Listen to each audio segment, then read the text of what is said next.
Hi hello welcome to Jasar media. ఆ సమయంలో గురించి ఇప్పటికీ బాధపడుతూనే ఉంటాను. Hero Sumanth comments. తెలుగు సినీ ప్రియులకు ప్రత్యేకంగా పరిచయం అక్కర్లేని పేరు హీరో సుమంత్. తక్కువ సమయంలోనే ఇండస్ట్రీలో తనదైన ముద్ర వేశారు.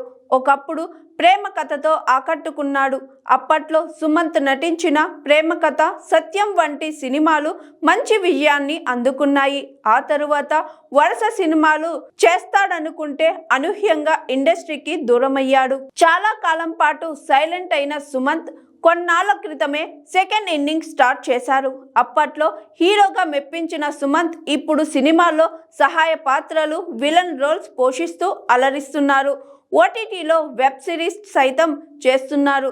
సీతారాం సినిమాలో కీలక పాత్రల్లో కనిపించారు. అయితే ఓ సినిమా విషయంలో మాత్రం సుమంత్ ఇంకా బాధపడుతూనే ఉన్నారట.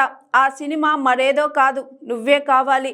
నువ్వే కావాలి సినిమా ఛాన్స్ తనకే వచ్చిందని అన్నారు. కథ విన్నానని, నచ్చిందని, కానీ ఎందుకో తాను చేయలేకపోయానని అన్నారు.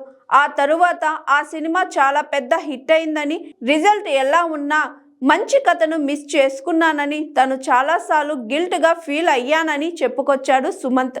ఇప్పటికీ ఆ ఫీలింగ్ తనకు ఉంటుందని అన్నారు. సుమంత్ మిస్ చేసుకున్న నువ్వే కావాలి సినిమా అప్పట్లో భారీ విజయాన్ని అందుకుంది. 2000 సంవత్సరంలో విడుదలై సూపర్ హిట్ అయ్యింది. నువ్వే కావాలి cinema director K Vijay Bhaskar దర్శకత్వం వహించిన ఈ సినిమాకు త్రివిక్రమ్ రైటర్గా పనిచేశారు. ఇందులో తరుణ్, రిచా జంటగా నటించారు. ఈ మూవీలోని సాంగ్స్ సైతం సూపర్ హిట్ అయ్యాయి.